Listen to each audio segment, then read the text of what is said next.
Get a load of this absolute madness. I woke up completely dazed, with a gorgeous girl bawling her eyes out and calling me her husband. Her shoulders were bleeding. Her clothes were torn to shreds. I had absolutely no clue what was going on. My name is Lu Feng. 1 second, I was out on a special ops mission in the bush, and the next, bam, I'm standing in this rundown shack. And then the memories just slammed right into my brain. I'd transmigrated to Swa village, right on the border of the Great Li Empire. But the original owner of this body? Total deadbeat. A lazy drunk, a bloody bully, an absolute hopeless loser. The empire itself was falling to pieces, while enemies attacked from all sides. Corrupt officials were robbing them blind for every last grain, leaving nothing but misery and starvation everywhere you looked. In this province, Yusho, they demanded 80% of the harvest just in taxes. Every bloke over 14 was drafted into the army, and girls as young as 13 had to get married, or their families would cop the absolute worst punishments. The girl right in front of me, Hang King, came from a pretty decent family. She and her older sister, Huang Qing, were forced to marry the owner of this body. Time was running out for their family. So now I had 2 wives. A pair of sisters, but the old Lu Feng didn't look after them at all. He drank away their dowry in a matter of months and beat them mercilessly. He brutally tortured them with whips and needles, leaving the house without a single scrap of food. When I helped her get dressed and told her I was heading out to find something to eat, she went into a complete panic. She begged me through her tears not to sell her off. She promised to do whatever I wanted, to beg her dad for grain, and to never, ever complain again. Just imagine being in her shoes. She was absolutely terrified of the monster this bloke used to be. It honestly broke my heart. I told her gently not to worry, that from today onwards, I'd take care of her and her sister. She looked at me in total disbelief, completely shocked. This definitely wasn't the Lu Feng she knew. Her older sister had headed out early to forage for wild veggies and still wasn't back yet. That had me pretty worried. But the first problem was dead simple. We needed a feed. My stomach was rumbling out of control. Lucky for us, I had actual survival training. Hunting, fishing, you name it. I could handle this. I made my mind up quick. Step 1, survive. Step 2, keep on surviving. Everything else could wait. Just as I was about to head out, the older sister, Wan King, rocked up carrying a busted basket. Seeing her little sister in tears, she immediately begged me to leave her alone, promising to whip up some veggie soup. But as she moved, the thorn scratches on her back started bleeding buckets. She bit her lip to hold back the tears. I told the both of them to stay put, eat their veggies, and wait for me right there. I was heading out to find some real food, meat. They looked at each other in absolute disbelief, but they were too terrified to argue. The old Lu Feng was a violent and unpredictable bloke. They only did what they were told out of pure raw terror. You and I both know the drill. 0 explanations, my actions were going to do all the talking. I grabbed a rusty knife, a sack, and walked out. I could hear them sobbing. They honestly reckoned I was taking the sack to sell them off to some dodgy place. I made a beeline straight for the mountains. The river was completely dead. So many starving folks had already fished it dry. But hardly any of the villagers had the guts to trek up there and hunt. The wild animals were just way too deadly. So there was still plenty of game kicking about. Plus, I needed some proper meat to build back this weak, half-starved body. It was autumn, the absolute perfect season for hunting.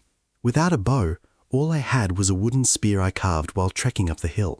When I hit the slopes, I spotted pheasants and rabbits darting all over the place. No way I was catching them barehanded.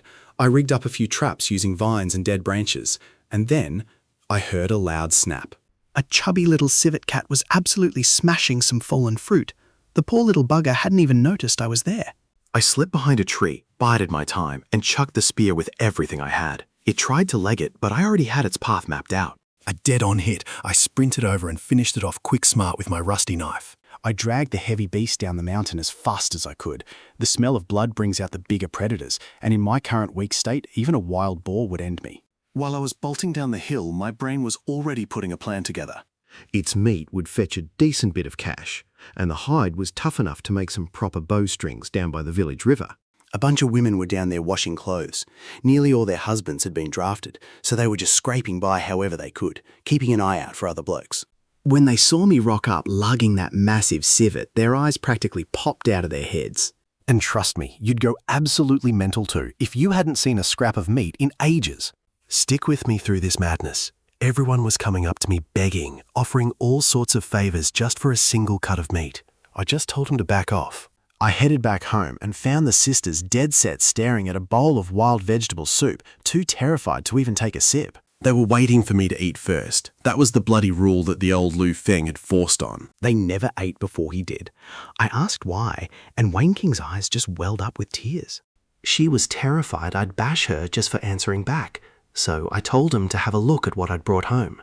Meat! They were absolutely gobsmacked. They hadn't seen meat in ages, but I could also see the sheer panic in their eyes. They actually thought I was fattening him up to sell him off.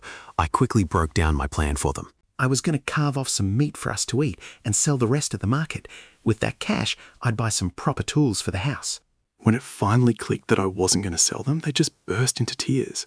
Looking at their absolute rags, I remembered that the old Lu Feng had even pawned off their wedding clothes for booze. I felt like total crap. Now pay close attention to this bit. I needed cash to buy them some decent clothes, so I asked for a bowl to put the meat in. There was this really awkward silence. Wang King, shaking like a leaf, told me there weren't any ceramic bowls left. The old me smashed the last one while beating W. King. We only had 3 blackened wooden bowls left to our name. I quickly schemed and chopped the whole lot. The sisters hovered close by, desperate to pitch in, but absolutely terrified of putting a foot wrong. They kept pleading that they could work, begging me not to sell them, and promising they'd behave perfectly. I had to tell them to stop crying. Then I hung the meat up on bamboo strips to store it. I set almost all of it aside to sell in town and gave them a few cuts to cook up. Before long, the mouth-watering smell of cooking meat completely filled the tiny kitchen. When it was done, they handed me the chopsticks and backed away, waiting for me to finish first because of that bloody rule. I told them to sit down and have a feed with me. They just froze. They had no idea what to do. They'd never been allowed to eat at the same time as him. Wen King tried to politely say no, saying I'd worked too hard out hunting and that they didn't deserve a single bite. I didn't argue with words. I just leaned in and gave them both a peck on the cheek. They went absolutely beetroot, completely stunned. In months of marriage, old Lewin had never shown them a single ounce of affection. I tapped my cheek and told them it was their turn to give me a kiss. They stepped up shyly and did it. Then they just froze, waiting to see what I'd do next. I stood behind them. Come and check this out with me. You should have just had your soup instead of waiting up for me. Wang King, the youngest, let out a little whimper and went as red as a tomato. It didn't bother me in the slightest. Her older sister hid it better, but she was feeling just as embarrassed. Suddenly, Wang King grabbed onto me, absolutely bawling. She begged me to consummate the marriage with the both of them. She said that even if I sold them or beat them, they just couldn't bear the humiliation of being untouched wives. The rules around here are bloody cruel. If a wife didn't fall pregnant, her whole family would cop a brutal punishment. That was the real reason behind their despair. I just smiled calmly and told them we'd sort it out properly, one step at a time. That night, Wang King blushed right down to her neck. The two sisters definitely had completely different personalities. The older sister was quiet and sweet, while the younger one was a bit cheeky. But before anything else, I made him sit down and have a proper feed. I mixed some meat and broth into their wild vegetable soup and dished out massive portions for both of them. They couldn't believe their eyes. The older sister tried to knock it back, saying I worked harder and deserved the better grub. I warned her that if she didn't eat, she'd be punished. That worked a treat. They ate in silence, stealing shy little glances at me. I finished up quick and headed outside to train. Being a soldier, I always did my drills at night. This body was weak as water, but it had a bloody good bone structure. With decent food and proper training, I'd get my fitness back. Suddenly, right in the middle of my workout, I heard footsteps heading my way. It was Lier rocking up with 2 of his goons. He was the local village bully, the deadbeat responsible for dragging old man Lu Feng into a life of gambling and booze. Now listen closely to this bit. That absolute tosser was lusting after my wives and started mouthing off with pure filth. He was yelling out that he and his mates wanted to give me a hand. Stick with me here. I told him to say it again, but the bloody idiot just kept going, threatening to kill me and snatch the sisters. I clocked him right in the throat because he could even blink, then smashed him in the chest so hard he went flying into the mud wall. Check this out, mates. I grabbed his head and just snapped his neck. The bloke died without making a single sound. His 2 thugs were absolutely bloody paralysed with fear. They tried to leg it, but I was way too fast for him. After a sickening crunch of broken bones, all 3 of them dropped dead. Behind me, the sisters saw the whole bloody thing from the doorway. The bowls slipped right out of their hands, smashing into pieces on the floor. They were just completely frozen in panic. The old Li Fong had bashed him 1,000 times, but they'd never actually seen him kill anyone, let alone so quickly and brutally. I let out a massive sigh. I really wish I'd cleaned up this bloody mess before they caught a glimpse. But then Wang King was the first to speak up. I heard her loud and clear. You did it to protect us, she said, shaking her head. I'm not scared, Wan King chimed in right after her. I'm not scared either. Their voices were shaking, but they were dead serious. I just smiled. They were heaps tougher than I expected. I pulled them both into a hug, promising that everything was going to be all right. They practically melted into my arms. After so much pain and sheer terror, they finally felt safe. Wang King asked real shyly if I truly wasn't going to trick him. I just smiled and told the girls to go wash up for bed. But don't blink now, mates. First, I had to deal with these 3 bloody corpses. I dragged them up the mountain and chucked them deep into the bush for the wild animals to sort out. I'd hunted a beast earlier, so now nature was getting back hundreds of pounds of fresh meat. Fair trade, if you ask me. I jogged back home, and the night went off without a hitch. Everything was spot on. Both sisters were super nervous since it was their first time, but it all went perfectly. We'll leave the details right there. The next morning, I woke up nice and early and found them both sleeping peacefully in my arms. They were so knackered that for once they slept in late.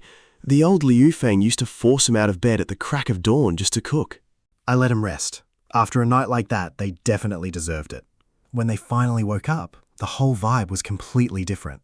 Wang King whispered to me that they were truly mine now, and that under no circumstances would they ever leave. The shyness was still there, but the fear was pretty much gone.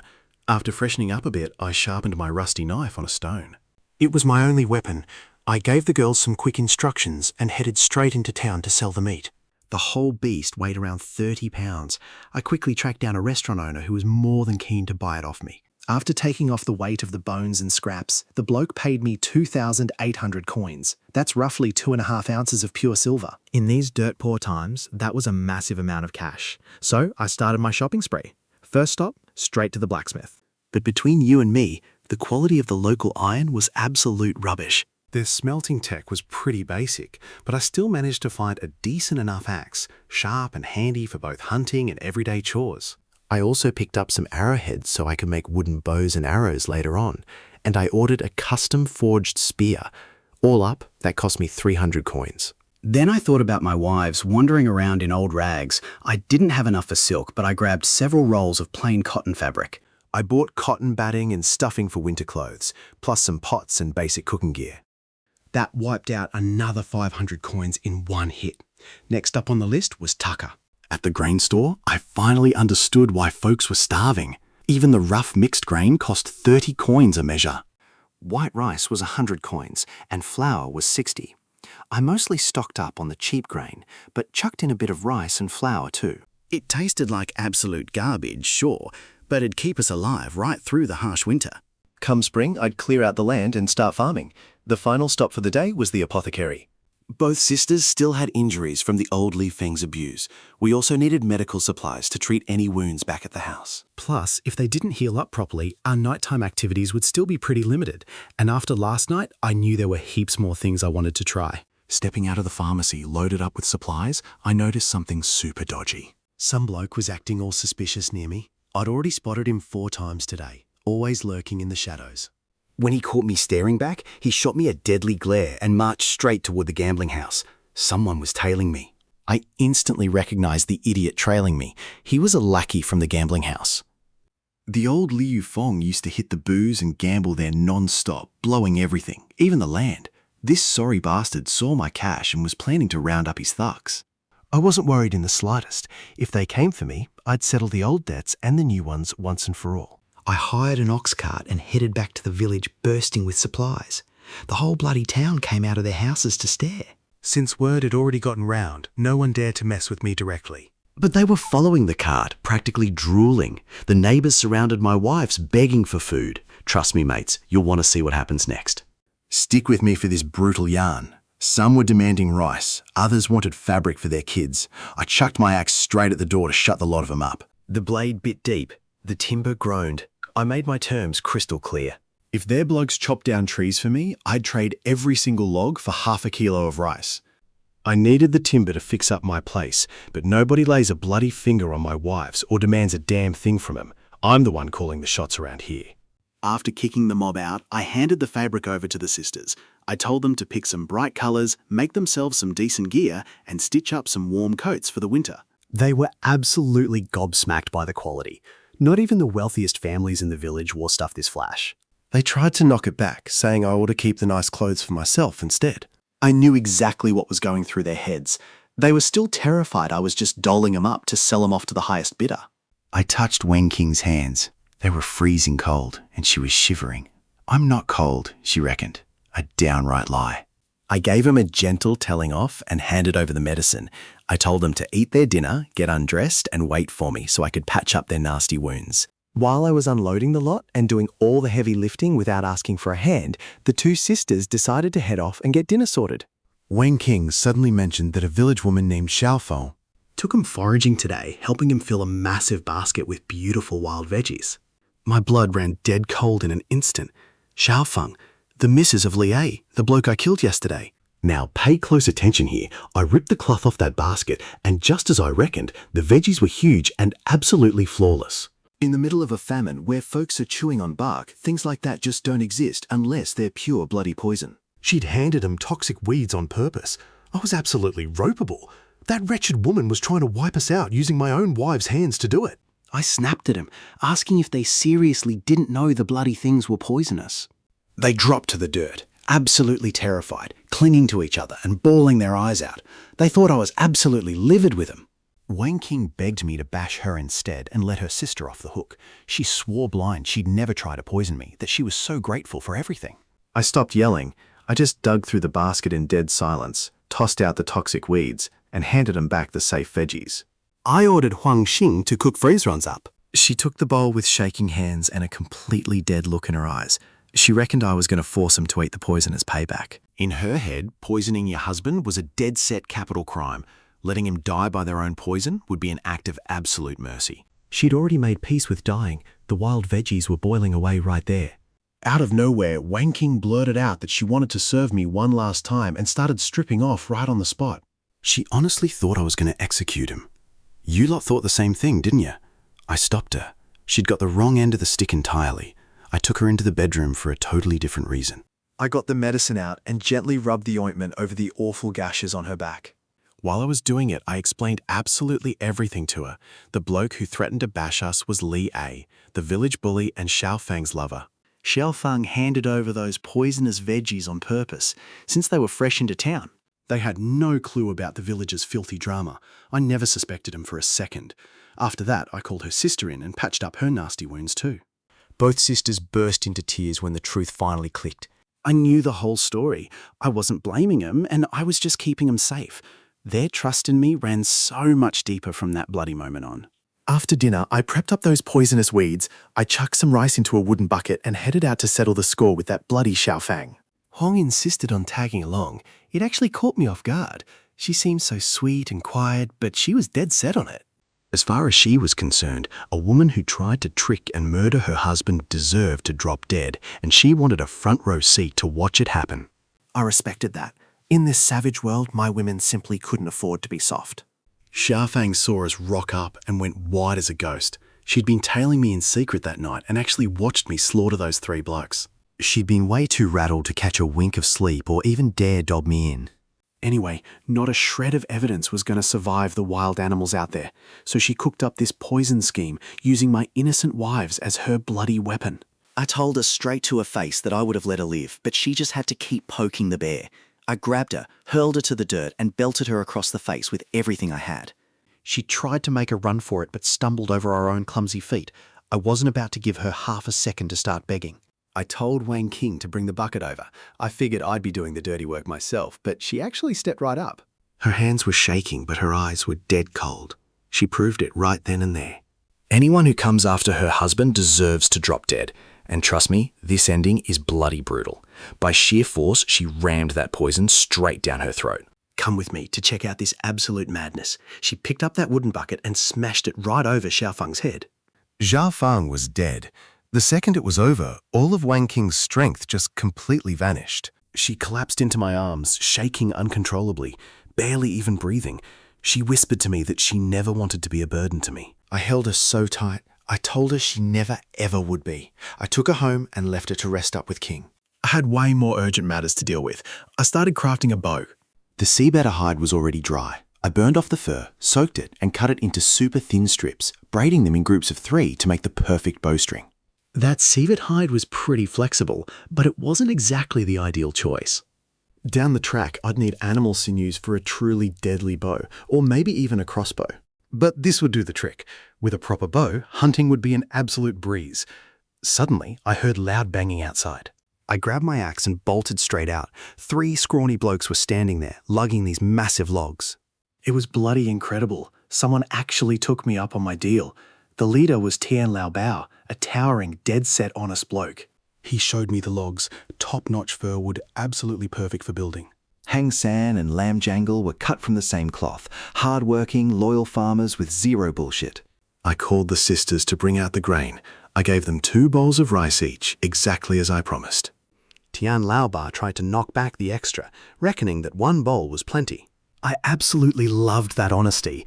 With the right training, this bloke could turn into an absolute weapon of a warrior. I asked them to hunt down some seawood up in the mountains. It's the ultimate material for crafting bows. Tian Luaba offered to bring it down for free without asking for a thing, but I insisted on paying them a fair wage. Once they took off, I started dreaming big. 3 logs for 2 pounds of rice was an absolute steal. That fir wood was worth its weight in gold in the city, but hauling it all the way there on an empty stomach was just impossible for them. Pay attention here, mates. I was turning into the absolute boss, the bloke holding all the resources. Grain and promises to buy loyalty. Now, I was seriously thinking about throwing up a proper house. My shack was sinking, and winter was creeping up. I planned out 3 rooms. A living room, a bedroom, and a kitchen. Thick walls and a massive heated bed. But that'd take 10,000 bricks. That meant mobilising the whole damn village. And to pull that off, I needed a hell of a lot more cash. Later that arvo, Tian Laobao came back puffing and panting, lugging several chunks of that famous seawood. They were spot on. The perfect thickness, a natural curve, and the exact right size. I paid him out in grain and meat and got straight to work. I immediately shaped the base with my axe. That seawood is incredibly springy. Back in my old world, this stuff would cost an absolute fortune. I dried it by the fire, rubbed on some flour paste, and wrapped it in hemp twine to stop it from cracking. Sinew was better, but the hemp would do the job. The sisters were just watching me, completely mesmerised. They reckoned my promises about building a house were just hot air, but seeing me go all in, they went inside, scrubbed the place down. And cooked up dinner, pitching in without a word.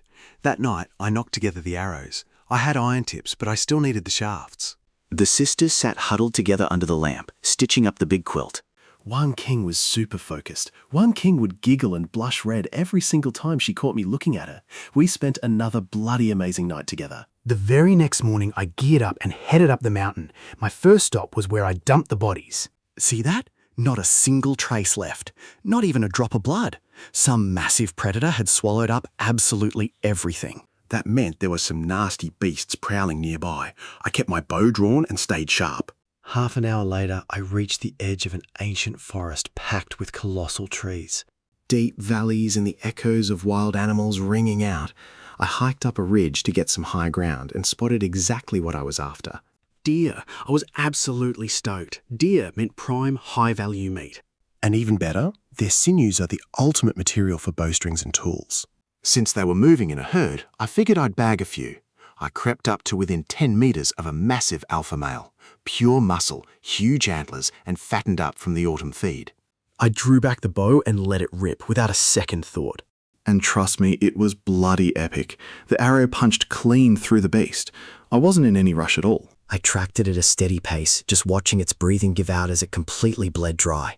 Stick around, mates, because our main bloke is about to flip his whole life upside down. He picked up the pace, roaring like an absolute beast to spook the animal and get it bleeding out faster. Blood brings out the predators. He had to wrap this up bloody fast. The deer was still thrashing about. He needed a second, dead-set lethal shot. The angle was absolute rubbish. He used a log to launch himself, leapt into the air and fired mid-flight. The arrow punched right through its heart and pinned itself into a tree further back. The beast dropped, twished for a bit and carked it. He sprinted over, cursing his bloody rotten luck. The blood had mostly soaked straight into the dirt. Deer blood is worth an absolute fortune, and he'd gone and wasted it. He should have played it smarter. He chucked together a makeshift sled out of branches and dragged the deer down the mountain quick smart. By the time he rolled in, the village was only just waking up. The village chief, Huang Changsheng, and his missus pulled him up as he was dragging this massive deer. They were completely gobsmacked. He'd been having a go at her earlier about the rumours that our bloke was turning his life around, but right here, he had the dead-set proof staring him in the face. His wife started nudging him. She pointed at the antlers and whispered the deer antler wine works absolute bloody miracles. She gave him a proper cheeky grin. On the walk home, the village chief stopped our boy dead in his tracks. The chief was in his 30s and living larger than anyone else, a massive brick house and 100 acres of land. His first wife could never give him any kids. So he dropped a massive stack of cash buying the top girl from the county brothel to be his second missus. Keep a close eye on this bloke. His new wife wore him out so much he couldn't even perform in the sack anymore, and she never let him forget it. He even called him by his humiliating old nickname, 3 Legs, from back when he was working as a servant at his house. Our MC stopped him dead in his tracks, not one step further. He told him if he'd never had a taste of swan meat, he had no right dreaming about deer antlers. He told him to get the hell out of the way and kept walking without a single glance back. Behind his back, the music was blaring. He didn't even notice the wife absolutely eyeing off his muscles. She was already plotting something dodgy. If her hubby couldn't give her a kid, maybe someone else could. As long as the baby took the Wang surname, who'd know the bloody difference?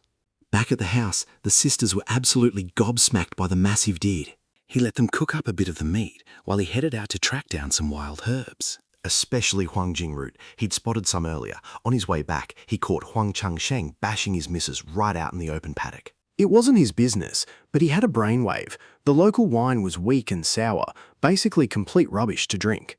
Using the jugs and bottles he bought earlier, he rigged up a dead simple homemade still. Redistilled the wine to bump up the alcohol content, then mixed it with deer blood and Huang Jingroot. He shook it up right to the beat of the music. A health tonic and a stiff drink all rolled into one. The rich blokes in the county would pay an absolute fortune for this beauty. Another cracking way to make some cash. He carefully butchered the deer, saving the tendons, the hide, and the vital organs. He hung up 30 pounds of meat to eat at home and prepped the rest, a massive 200 pounds. Plus the antlers and several jugs of his new medicinal wine to sell off. But there was one massive problem. You and I both know what this means, right?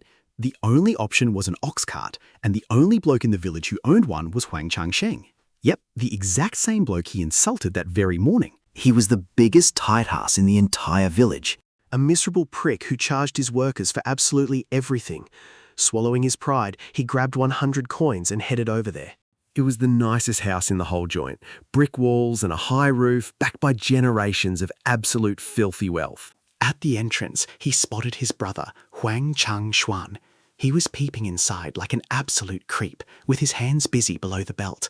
Bloody disgusting. He snuck off the second he saw him rock up. The butler sent by the Wang family dragged open the heavy door. The moment he mentioned borrowing the cart, the bloke's face just dropped. Instantly, completely flat. He started rattling off fees, feed costs, wear and tear, even the sweat off the ox's back. He cut him off with 20 coins. The bloke hesitated. Then he started making excuses, saying the master wasn't home. But a woman's voice yelled out from inside, completely calling his bluff. It was the missus. She reckoned she was the one calling the shots and ordered him to sort the bloody mess out. The woman cracked the door open, wearing a floral dress, hair soaking wet, with nasty bruises right across her neck where her husband had bashed her earlier. The second she laid eyes on him, she lit right up. She yanked him inside, slammed the door shut, and got straight to the point. Her husband couldn't get the job done in the bedroom anymore, and she wanted him to knock her up. In exchange, she'd let him use the cart for free and help him out with absolutely everything. That dress started slipping down her shoulders, real slow-like. But mate, he wasn't interested at all. She did nothing for him, and she absolutely reeked of cheap perfume. But then, he spotted a hole in the wall, and a plan started brewing. Trust me, you lot aren't ready for what he pulls off next. Stick with me, because this plan is absolute madness. I told her I had some particular tastes. I wanted to take the reins and for her to wear a blindfold. She swallowed the whole story, hook, line, and sinker, let out a giggle, and went to wait for me in the back room. On my way out, I bumped into Wang Shang Swen, the boss's creepy brother. I pulled him aside and whispered that a willing woman with a blindfold was waiting for him inside. The bloke almost passed out from pure excitement while thanking me. I just told him to shut his gob. I pointed at the room and he bolted right in. I could hear them getting stuck into it straight away. I just smirked to myself. I pinched the foreman's cart and bolted. Who cares if they got caught? It was Wang blood anyway. And when something like that kicks off between two people, there's no stopping it easily. I loaded up my gear and headed straight for the main city. I hired a bloke from the village to show me the way. I sold the meat off to the best restaurant in town and took the horns and wine to the apothecary. I made over 40 taels. A merchant bought the rest of it for a solid price, bringing the total to over 60 taels. Fair dinkum, a single deer was worth a whole bloody house. I went straight to the general store and bought 50 measures of mixed rice. Then I tracked down a blacksmith. I bought a spear, saws, hammers, and a bunch of other tools. The cart was packed to the brim. Near the local office, I noticed a bit of a commotion. There was a whole line of wounded soldiers waiting to collect their pensions. Among them, I spotted a one-eyed bloke on crutches with a busted leg standing right next to Shuang. My missus's older brother had only been gone for 4 months, and he came back absolutely shattered. Even for a bloke like me, who's seen his fair share of blood, it was a massive gut punch. Take a good look at this. War just chews people up and spits them straight back out. The front line was getting way too close for comfort. I needed to get prepped and fast. Eventually, I pulled up at the livestock market. The government had legalised the sale of livestock, though they kept the prices dirt cheap to stop people from just slaughtering them all. I forked out 15 taels for a scrawny ox. That's enough cash to keep a normal family going for years. Then I bought a bunch of little chicks and a brand new car. The owner even threw in some free grub. Reckon it had been ages since he saw a bloke splashing cash like that. I drove straight through the night. By sunrise, the sisters spotted the chicks and the ox.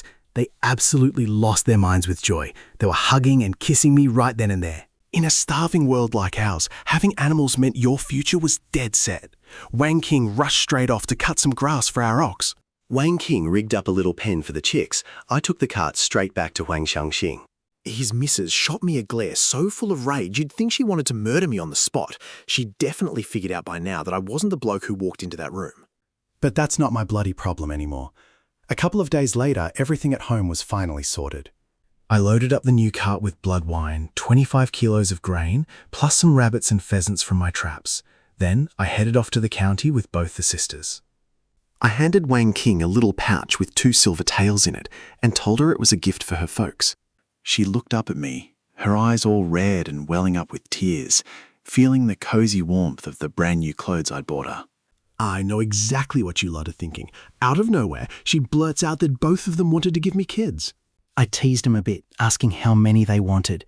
8, 10, should we get cracking right this second? And to my absolute shock, Wang King just looks at me and says, yeah, right now. So we pulled the cart over in the middle of an open field and spent a good long while together rolling around in the grass, right there on the side of the track. After all that action, the 2 sisters were in a cracking good mood for the rest of the trip. Their folks lived out on the edge of the county in a run-down little mud brick house. Their old man, Woodland Feng, used to be a really respected doctor with a fair bit of land and wealth. But once he got too old and couldn't work anymore, he had to sell off his clinic. Then, because the girls hadn't managed to find husbands in time, The government slapped him with a heap of extra taxes. He had to sell off his lands and his massive house until they were left with nothing but this tiny run-down little shack. The poor bloke had even coughed up absolutely every last cent of his savings for the sister's dowry. just trying to protect them from being married off to some creepy old men. Their mum came out to the front door and just burst into tears the second she saw her 2 girls. The sisters dropped straight to their knees, bawling their eyes out. I tied up our ox and headed into the house. Their second brother, Wood Shuang, was sitting right there in the courtyard. He was missing a leg and an eye. He was just soaking up the sun in a bamboo chair, while the old man tended to his nasty wounds. Only gone for 4 bloody months, and he comes back a total wreck. I started unloading the cart. Grain, wine, meat, the lot. I piled it all up right there in their courtyard. And get a load of this. The poor old bloke was absolutely terrified, thinking I'd come to hand back the dowry and divorce his girls. In a world like this, jump into this story with me. In this world, a divorced woman couldn't remarry, and having older unmarried daughters meant straight up exile. Her hands were shaking. So nervous, she started telling him she'd help out with absolutely anything he needed. begging him to please let her stay with her girls. He was dead set confused for a second. He'd only rocked up to pay his respects, not to return absolutely anyone. That's when the sisters clicked onto what was happening and whipped out the cash. Mum, Dad, this money is from our husband to show his deepest respect. The sisters jumped in and explained everything to their dad, how he hunted, how he made his money. Buying supplies for the winter. They just couldn't stop bragging about him, painting him out to be the most perfect husband in the world. The old bloke's face went from absolute terror to pure disbelief. He looked at his girls, dressed in brand new clothes, looking perfectly healthy and well-fed. Then he rushed outside and spotted the ox next to the cart. His hands just wouldn't stop shaking. In this empire, owning a cow meant you were bloody rich. He came back with tears in his eyes, grabbed his hands and called him a good son-in-law over and over again. He admitted he'd had him completely wrong. He told his wife to whip up some food and then heavily insisted they have a drink together. Our guy pulled out his famous deer blood wine and warned him it had a massive kick to it. The old bloke just laughed off the warning, grabbed his bowl and downed it in one go. His face went beetroot red instantly. He started coughing like his throat was on fire, begging for some water. Our MC just smirked. He did warn him after all. That wine was over 40% alcohol, thanks to modern distillation. The local rice wine barely even hit 5%. You and I both know nobody around here had ever tasted anything like that. Once he caught his breath, his curiosity just went through the roof. He asked him how he made it. When he mentioned its medical uses, like how strong alcohol kills germs and cleans out wounds, the old man's eyes went wide. He'd been a doctor his whole life, so he instantly understood just how massive this was. He got absolutely hyped and declared that his medical knowledge finally had a worthy heir. He'd been stressing that no one would carry on his legacy. After tea, the family sat around having a chat. Mum started whinging because the girls weren't pregnant yet. He then asked the second brother how the war was going. He told him things were looking really grim. The northern barbarians had already pushed right up to their province. There were spies absolutely everywhere, and if things didn't sort themselves out by spring, everyone would have to pack up and flee south. That got him pretty worried. He was running low on cash and didn't have anywhere near the resources to build proper defences. Legging it south wasn't exactly safe either, but then he got an idea. The bookie could make an absolute killing over there. He tucked that thought away for later. Before hitting the hay, he made sure the ox got a good feed. Back at his place, he'd left Old Man Tian keeping a close eye on the house. In these desperate times, if nobody was watching your gear, they'd nick the bloody straw right off your roof. Meanwhile, the old bloke, totally fired up from that deer blood wine, dragged his wife off to the bedroom nice and early. The two sisters just giggled, watching their parents. Then both of them, cheeks flushed from the wine as well, grabbed his hands and dragged him towards their room, begging him to hurry up. The next morning, they took a trip to the county town and headed back home right after lunch. But get a load of this. As they walked into the village, something was dead set wrong. Everyone was sprinting towards the paddocks, armed with sticks. Wild boars had come down from the mountain, 8 of them in total. Led by this absolute monster of a beast that weighed at least 500 pounds, they were completely trashing all the veggie patches down by the river. These were the best farming spots in the village, and pretty much all of it belonged to the village chief, Huang Changsheng. The veggies were meant to be sold off to the restaurants right before winter. His only source of income was getting completely chomped up. It made total sense why the boars came down, though.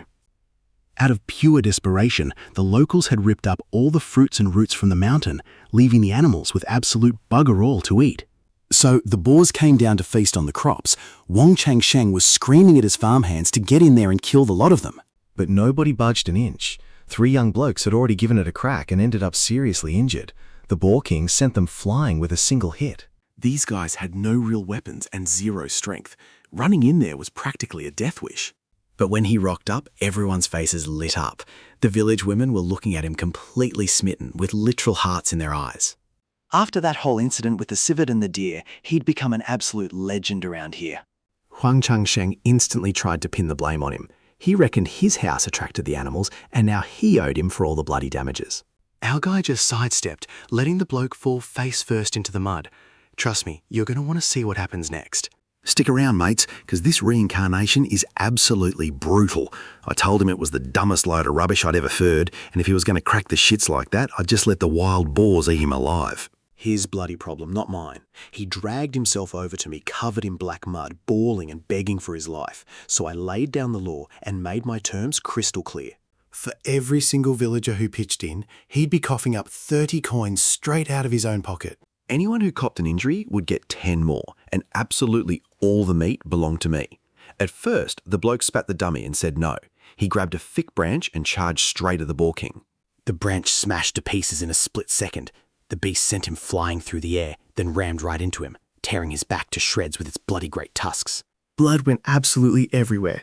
He barely managed to drag his sorry ass away alive. After that little show, he agreed to my terms without a single peep.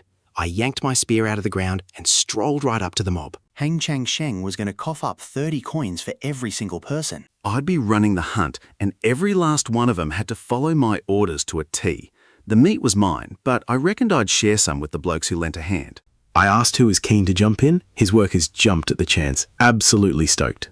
That miserable bastard had been working him to the bone for years, and my track record of sticking to my word was dead set bulletproof.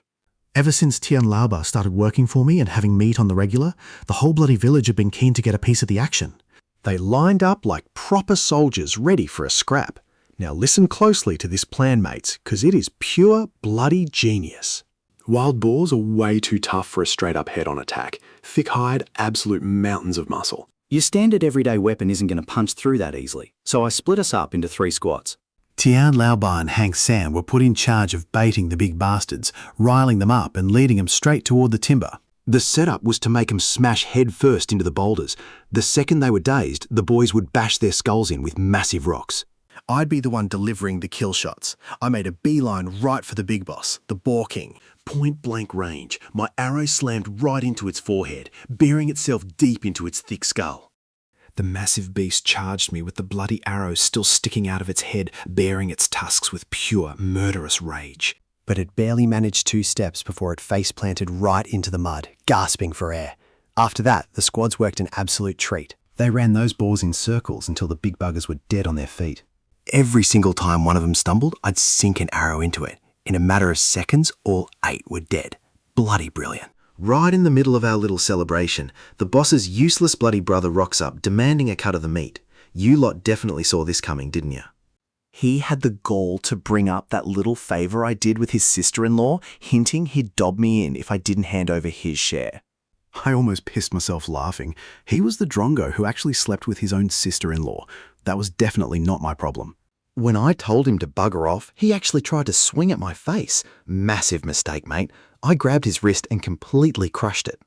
The bones cracked so bloody loud that everyone around us heard the snap.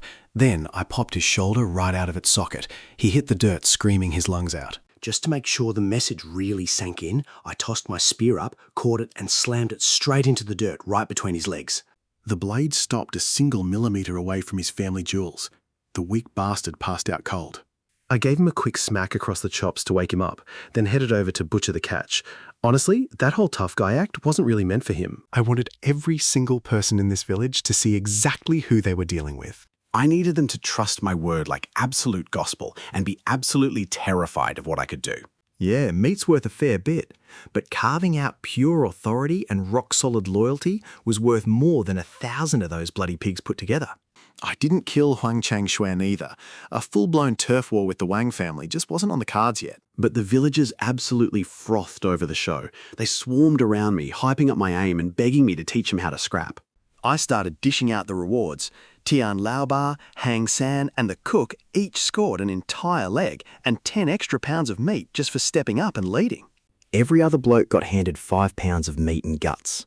When I dropped that news, the boys went completely mental. 5 pounds was worth a solid 50 coins. To these working class folks, that was an absolute fortune. Even after all that, I was keeping the lion's share. 8 boars weighed well over 2,000 pounds altogether. Just 1 boar was enough to sort everyone out. The rest of the haul was all mine. Calculated generosity, mate. I was straight up buying their loyalty, and bloody oath it worked. They were looking at me like I was their dead-set saviour. I left Tian Lao Bao and his crew on guard duty. Then I headed back home with the sisters to grab the bullet cart. But right as I rocked up to my front door, the little twig I'd left as a trap was lying on the ground. Someone had broken in. Stick with me, mates, because you're definitely going to want to see what hits the fan next. I yelled at the girls to hide behind a tree. I gripped my axe and pushed the door open nice and slow. A blade came swinging straight from my face from above. I blocked it with the axe, snatched his wrist, kicked him fair in the guts, and launched him outside.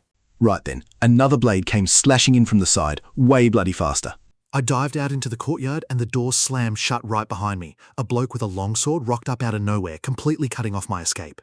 4 more armed grunts spilled out from inside the house. Now, pay close attention to this. I was completely surrounded, but I picked them instantly. They were from the local casino, the exact place where Old Man Lu Fang owed a stack of cash. The top dog was a one-armed bloke they called Dubai. He'd lost his arm doing debt collections years ago.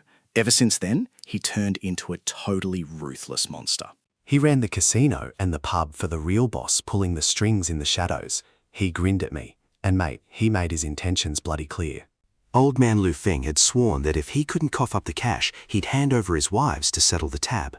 Dubai was planning to sell the girls off, and he'd probably burn my entire place to the ground before he bailed. He was acting all cocky because they had me outnumbered, but that wasn't even all of his crew. He was way too cautious for that. You and I both know there were more grunts hiding in the back, but he had no clue who he was messing with. They could have rocked up with dozens of thugs. It seriously wouldn't have mattered. The bloody second they stepped foot in my yard to ambush me, they were already dead meat. I smirked and told him to drag them all out. Just these few wasn't going to cut it. He bust out laughing and called in his 4 best hitmen. They called them the 4 dogs. They never stepped out unless it was a job that meant leaving 0 survivors. 10 blokes had me completely boxed in, but I'd already mapped out my attack before they even flinched. I launched myself and was right in Dubai's face in a split second. He tried to block with his knife, but my axe cleanly lopped off the only hand he had left. Before he could even scream in agony, I spun the axe right around and ripped half his bloody face off. The rest charged in. I dodged and slit one of their throats open. Trust me, you'll want to see how this absolute madness wraps up. Stick with me here, guys. 2 more rushed me at the exact same time. I ducked the first blade, and in that same flowing motion, I completely tore the other bloke's arm off. Blood was spraying absolutely everywhere. With one savage kick, I sent the next bloke flying across the yard. I hurled a wooden rack at him to buy some space and lunged right back into the slaughter. In a matter of seconds, all 10 enemies were stone dead. Pay close attention to this. Guts and blood were painting the entire courtyard. I wiped my axe clean on Dubai's corpse, noticing the blade was starting to lose its edge. The iron quality in this era was absolute garbage. I swear, one of these days I'm going to have to build a proper steel forge. I opened the gate to let the girls back in. And let's be real, you lot would be completely shell-shocked too after watching a brutal massacre like that. Get a load of this craziness. 10 professional casino hitmen, and I shredded them to pieces like they were nothing but wet paper. The way they looked at me had totally shifted. Wang King asked if I was some legendary warrior who was just sick of the bloodshed, hiding away in this quiet little village. Wang King swore blind that I was a retired assassin, straight out of some old school legend. I just wiped the blood right off my face, flashed him a cold smirk and told him not to ask. They basically made up a whole bloody backstory for me in their heads. They figured I'd been hiding my true power this whole time and only whipped it out now just to give them a way better life. I just let them believe it. I know what you're thinking. It's a bit grim, but I secretly piled up the bodies out back so I could deal with them later. I scrubbed away the worst of the mess in the courtyard. After that, I rigged up the ox cart and headed out with Tian Lauba and his crew to fetch that wild boar meat. We were flat out processing the whole lot well past midnight. When we wrapped up, I handed them each a little flask of deer blood wine and some grain. They tried flat out to refuse, reckoning I'd already done way too much for him. I practically had to twist their arms just to get him to take the bloody gift.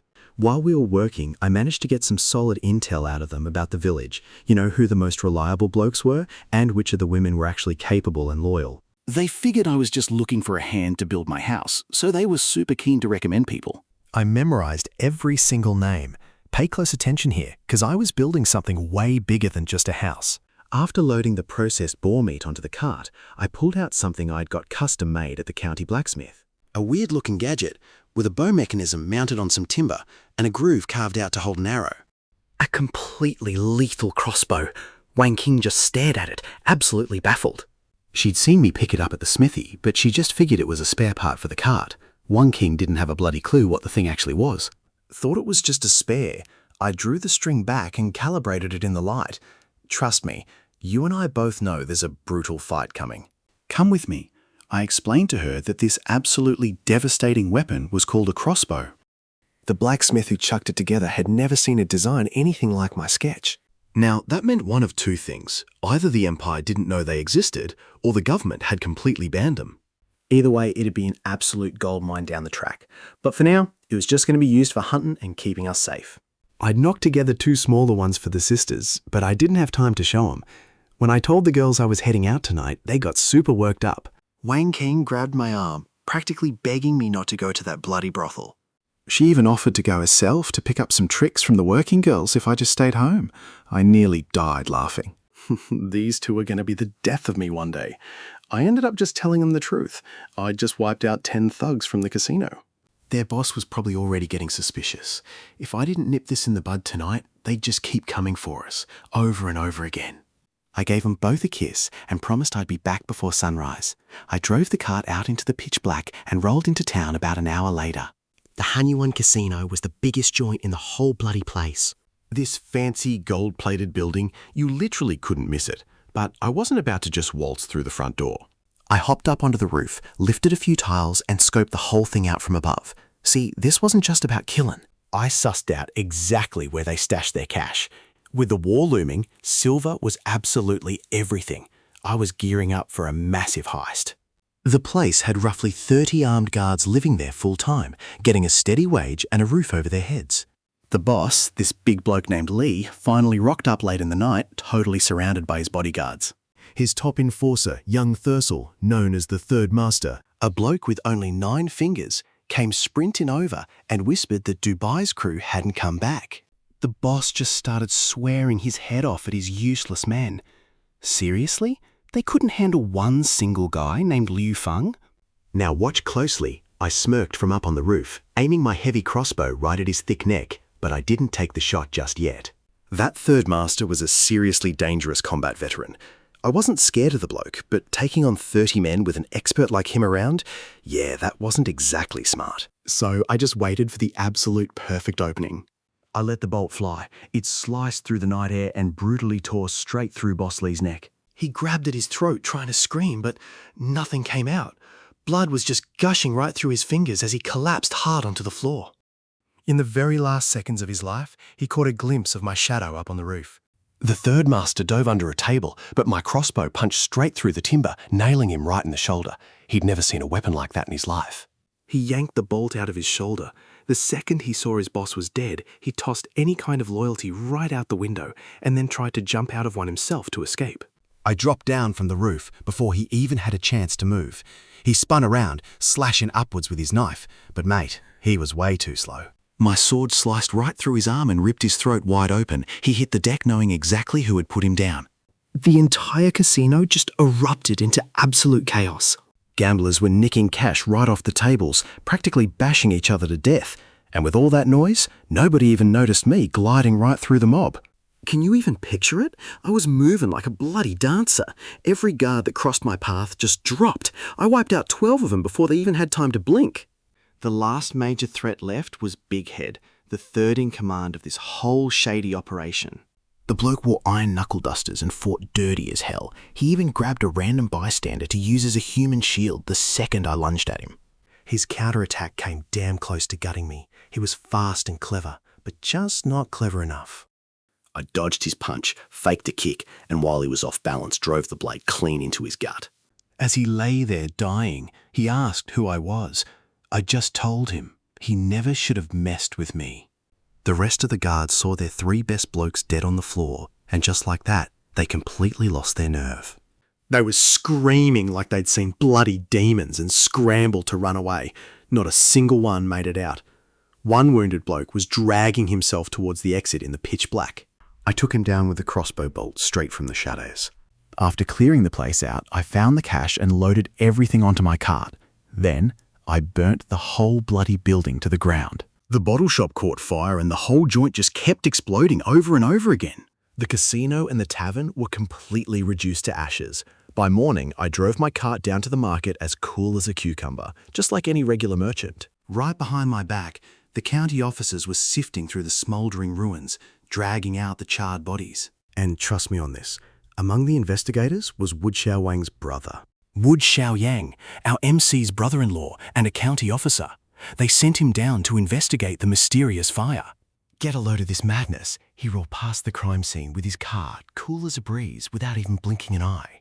Xiao Yang spotted him and waved. He just smiled right back, pointing to his massive haul of meat headed for the market. His brother-in-law gave him a thumbs up. He already knew the MC had visited his family and brought them gifts. Poor clueless bastard. He had absolutely no idea that our MC had torched the place just a few hours ago. Selling over 1,000 pounds of wild boar meat took him practically the entire morning. The market couldn't keep up. He had to go hopping from restaurant to restaurant all over town until the cart was finally empty. The profit? 107 silver taels. He loaded up the cart with grain and supplies for the trip back, but the real treasure was hidden underneath. Silver, banknotes, and a bit of gold, all looted straight from the casino's vault before he turned that hellhole to ashes. When he got home, he saw two slender figures standing on the hill by the courtyard, staring intently down the road. They'd been waiting there all bloody night. Seeing him safe and sound, relief just washed over their faces and they burst into tears. Once they were inside, he showed them everything he'd brought back. When Wang Xing saw the banknotes, she completely broke down, not out of joy, but from pure, utter worry. She begged him to never leave them alone at night again. Wang Xing said the exact same thing. They couldn't care less about the money. They just wanted him to be safe. They'd much rather live in poverty than watch him risk his life ever again. He swore to them that the casino was gone for good. He'd never have to sneak out at night again. And with that, they finally settled down. Then he asked Wan Qing about the pawn tickets. The previous owner of his body had pawned off absolutely everything. Lands, jewellery, even his sister's dowry. All just to fuel his drinking and gambling. But Wang Qing had kept the tickets secretly hidden, burying them under a stone slab right there in the courtyard. Get a load of this. She handed him some damp papers. 3 acres of land for 3 miserable taels. Absolute madness, right? A strange tingling sensation rushed right through him. Lingering guilt from the original body? Maybe. But looking them dead in the eye, he promised he'd soon get all that land back. He told them that one day he'd buy up the whole bloody village and turn them into massive landowners. Wang Xing's eyes went wide. Disbelieving, she told him she didn't need any fancy luxuries, that a quiet, simple life was more than enough. Then they counted up the entire haul, about 1,000 taels in notes, 600 in silver, plus some coins and small bits of gold. 2,000 taels in total. The sisters just couldn't wrap their heads around it. It was way more cash than they could ever spend. It completely blew the village chief's entire fortune out of the water. He looked over towards the centre of the village, the flattest and best located area. That's where he'd build his first big project, a brick kiln. He'd seen heaps of them during his years as a mercenary in the desert. He knew exactly how to build one from scratch. All he needed was manpower, and there was plenty of that going around the village.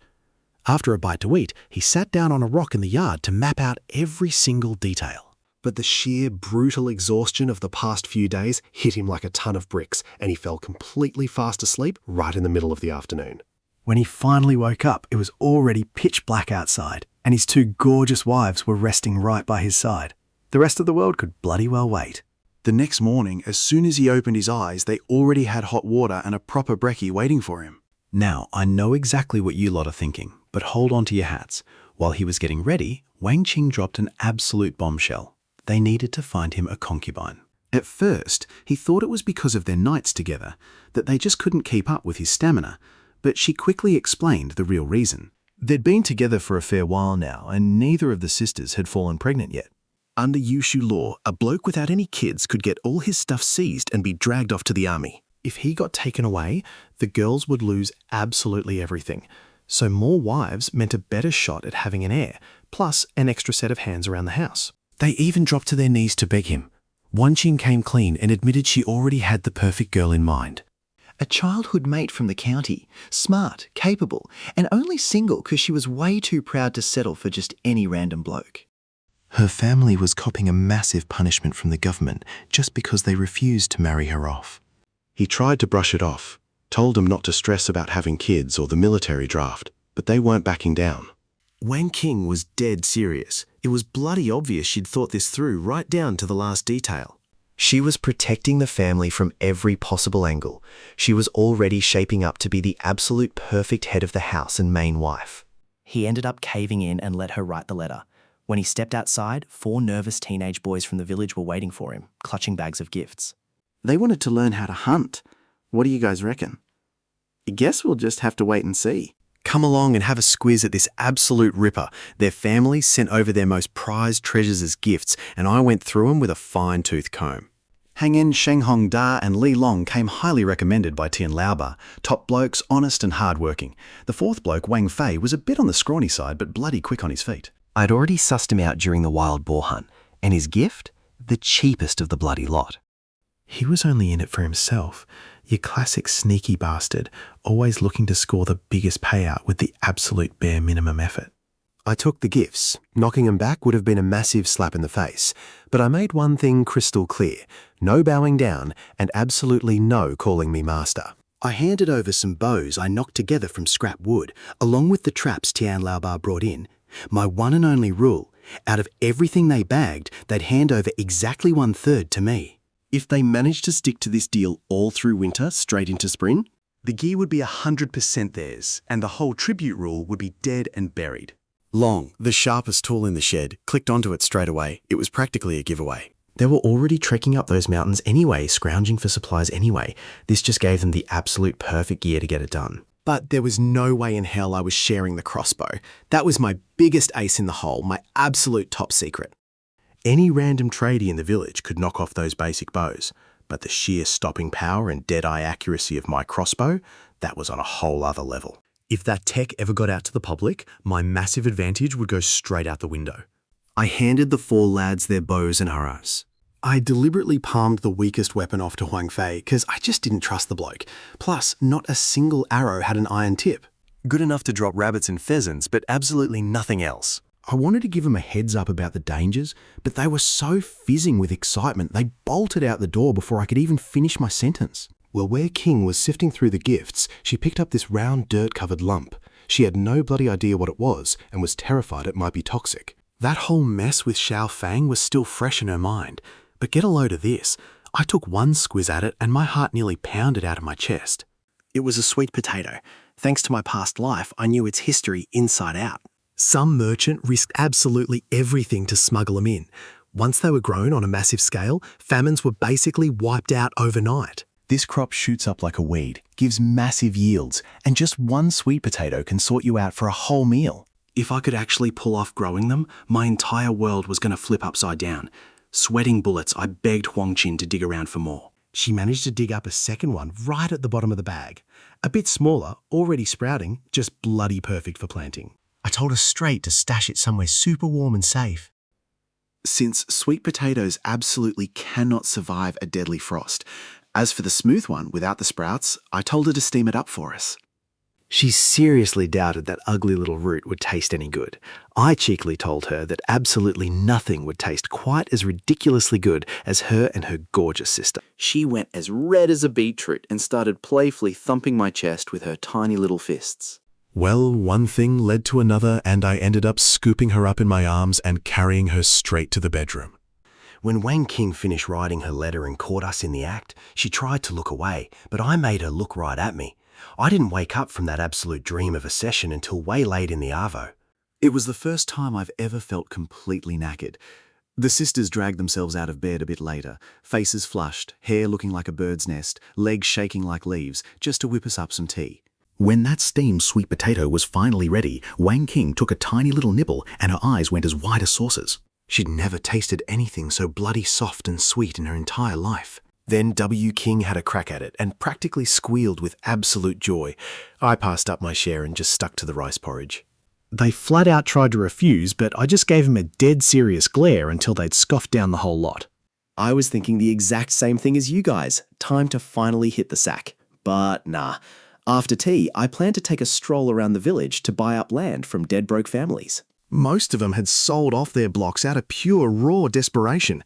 Those mortgage slips were basically bloody useless to them now, since there was absolutely no way they'd ever scrape together enough cash to buy them back. I could snap up those slips for a bargain bin price and claim the land for myself. But the second I stepped outside, those four lads came stumbling straight towards me. They were absolutely battered to a pulp, covered head to toe in nasty cuts and bruises.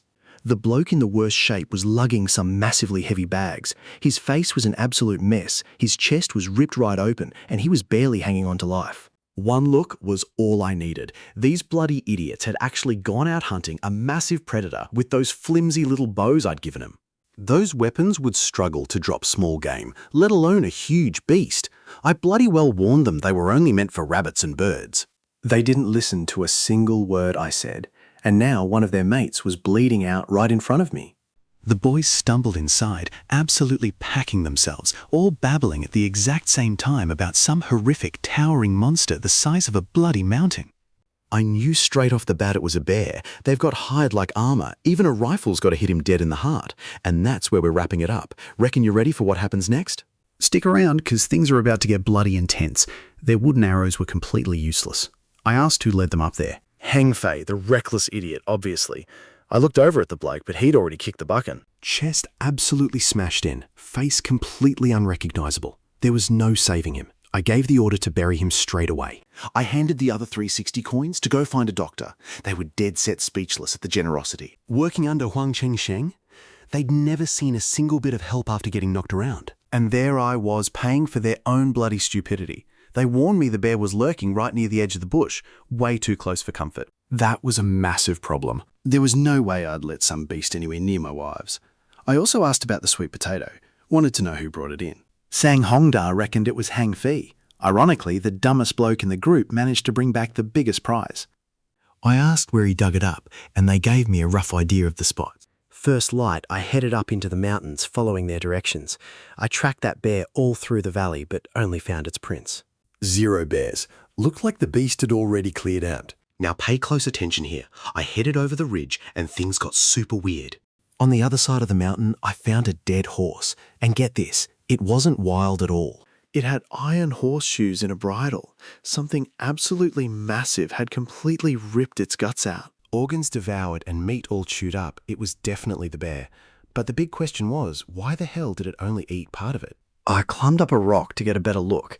Pinned right under the animal was a dead body. His gear caught my eye straight away. Fur vest and boots. He definitely wasn't from the Empire. It was exactly what the northern barbarians wear, all made out of animal skins. Since they don't have a lot of resources up there. Then it hit me. I remembered the exact warning a Chuang gave me. Barbarian scouts were already infiltrating our province. This dead bloke was definitely a northern spy who picked a losing fight with the bear. War was way too close to home. The barbarians were already scoping out our turf, and you two, with all the wealth that had hoarded up, Was exactly the kind of loot they were itching to steal. The barbarian was slashed up by claws, but the real thing that killed him was falling off his horse and smashing into the rocks. It is confirmed a massive predator was roaming around, but looking closer at the dirt, I spotted multiple hoof prints, and they definitely weren't from just one horse. There were way too many of them. I decided to track the trail upstream, straight up to the main spring. I found it, a cliff face where water was gushing out of a crack, pooling into a seriously deep pond. tucked away near this pitch-black cave. There was a jet-black horse tied up. It had a leather saddle, a curved sword, and a quiver. Full-on barbarian gear. The owner of that beast was still alive. I got my crossbow ready and just waited. Finally, a bloke in leather armour stepped out of the cave, took a good look around, smashed some lamb down by the water, and went back inside. When he came out again, he was carrying a bloody corpse on his shoulders. Just imagine what he was planning. He didn't come for a drink, he was about to poison the entire water supply. Chucking infected bodies into the pond would absolutely contaminate every single river and creek in the area. Whole towns would get sick the second they drank from it. A massive slaughter dressed up as a simple natural disaster. I fired my crossbow, but these barbarian scouts have been training with bows since they were little kids. He heard the bolt flying and used the corpse as a meat shield. The bolt punched right through it, but only ended up grazing his neck. He bolted straight for his horse to grab his weapons, and my hiding spot was totally exposed. I scrambled up a tall tree and hid up in the canopy. The barbarian rode past with his bow drawn, pressed flat against his horse so he wouldn't be an easy target. Typical nomad cavalry trick. But he'd completely overlooked one major thing. The bush was way too thick for a fight on horseback, and I was right above him. I swung from a branch, lowered my crossbow, and delivered a flying kick right to his neck while he was on the move. He hit the deck, but the bloke was tough as nails. Even after taking that hit, he managed to draw his curved sword while rolling in the dirt. He dodged my spear, blocked another thrust, and made a dash for his horse. Trust me, mates, this is about to get brutal. come along for this crazy ride, mate. I chucked my axe at him and he ducked, but I'd already seen that coming. I never meant to kill him anyway. If I wanted him dead, I would have just sniped him from that tree. I needed him alive and kicking. The government was paying massive bounties for captured barbarian spies. Plus, a live prisoner would spill intel to save a heap of lives down the track. The handle of the spinning axe clocked the barbarian right in the stop. He dropped like a sack of spuds. I tied him up good and tight, then turned to check out my real prize, that absolute beauty of a horse. It was an incredible beast, pitch black, tall, ripped, and fully kitted out with a saddle, sword, and quiver. At first, the horse absolutely hated my guts, rearing up and snorting. I grabbed the reins and yanked him so hard I forced his head right down. Then I made him drop to his knees. When he got back up and looked me in the eye, he got the message loud and clear. I held the axe near my gut and laid it out for him. Behave yourself and you'll eat like a king. You might lose something important if you play up. That horse was a smart one. He understood perfectly. I scoffed down the barbarian's beef jerky, chucked him on the horse, and headed back. On the way, I stumbled across the massive sweet potato patch that Huang Fei had completely dug up. I loaded as many as I could onto the horse, right next to our bloody prisoner. The poor beast was panting from the weight, but he didn't dare whinge with that axe threatening him. Halfway home, the barbarian woke up swearing his head off, demanding I let him go right that second. I asked him how many spies came over and what their mission was, besides poisoning the water. He refused to spill, so I gave him a solid smack and knocked him right out again. As I came out of the scrub, Wang Changsheng was out in the paddocks with his workers, fixing up the brutal mess from the wild boar attack. The worker spotted me first. Just watch how fast things change, mate. A bloke rocking up with a prisoner tied to a horse. Word spread like wildfire.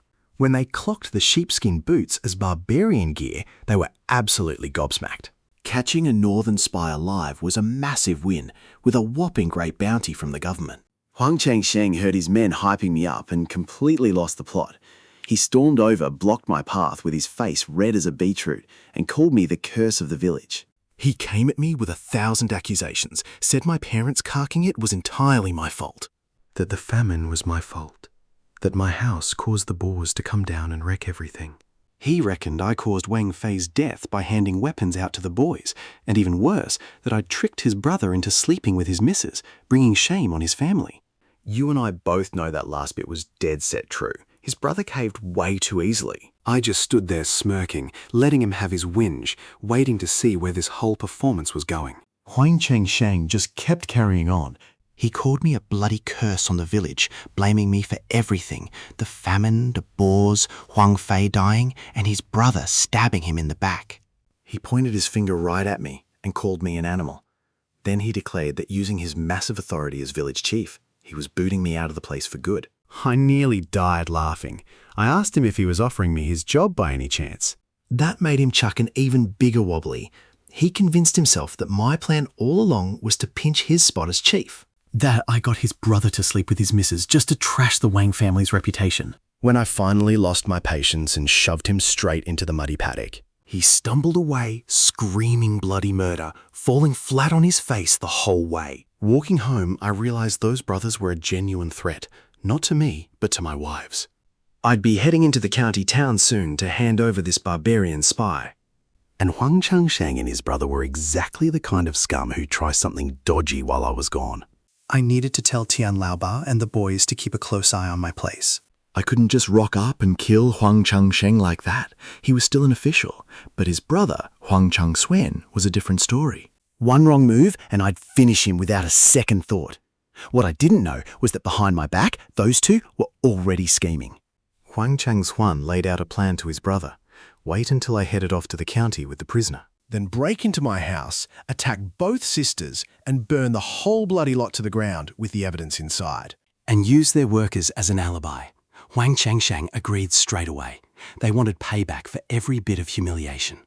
The wild boars, the affair, my new status. When I got home, Wang Qing was cleaning the courtyard and Wang Xing was cooking up some porridge. Zhuang Sanyang, an old lady, was giving him a hand. And trust me, mate, you'll soon see how bloody ugly this is about to get. Stick with me here, mates. She was a truly noble soul. She lost both her boys in the army and her daughter during childbirth. She'd secretly look after my wives back when the old Lu Fang used to bash them so brutally they couldn't even. get out of bed, she'd sneak them food and nurse them when they got sick. Wang King would have bloody died from her stomach sickness if it wasn't for Wang Sanyang's help. She treated the sisters like her own daughters, and I was stoked to have her around. Wang King ran straight up to me the second she saw me, her eyes full of warmth.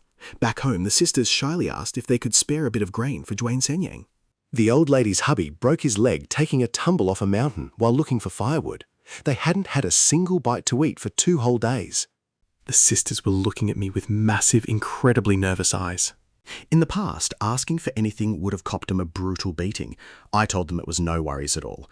After all, they were my wives. They could make those calls themselves. They were so touched they almost burst into tears all over again. The fact they even dared to ask showed how much they trusted me now. But when Zhuang Sanyang spotted the barbarian tied to the horse, she screamed and tried to pull the sisters away. I quickly calmed her down and explained about the massive bounty of 50 being offered by the county government. Then she noticed the horse and got dead serious. She warned me that keeping a military horse was punishable by death. I told her I'd just spin a yarn about it being a wild horse I managed to tame up in the mountains. She thought about it for a sec, then offered to hide the saddle, the reins, and all that military gear at her own place. Now, pay attention here. Without that evidence, no one could prove a bloody thing. I knew exactly what she was up to. By holding on to evidence that could incriminate me so easily. She was bonding our family together, proving she'd never dob us in. And at the same time, she was keeping an ace up her sleeve to protect the sisters if I ever went back to my old abusive ways. Honestly, it was bloody brilliant. Wang King got it. I didn't mind one bit. This old dear truly loved my wives like her own daughters, so I agreed. I hid the horse out in the backyard near the mountain where no one would spot it. I stashed the sweet potatoes safely and tied up the prisoner for the night. I'd drag him down to the county office tomorrow. While we were chowing down on wild boar and porridge, I just couldn't take my eyes off my wives. Noticing my stare, they blushed hard and hid behind their bowls.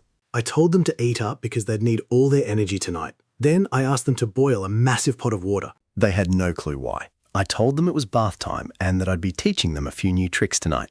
The only tub we had was a huge wooden barrel I'd had made for skinning animals, but it did the job.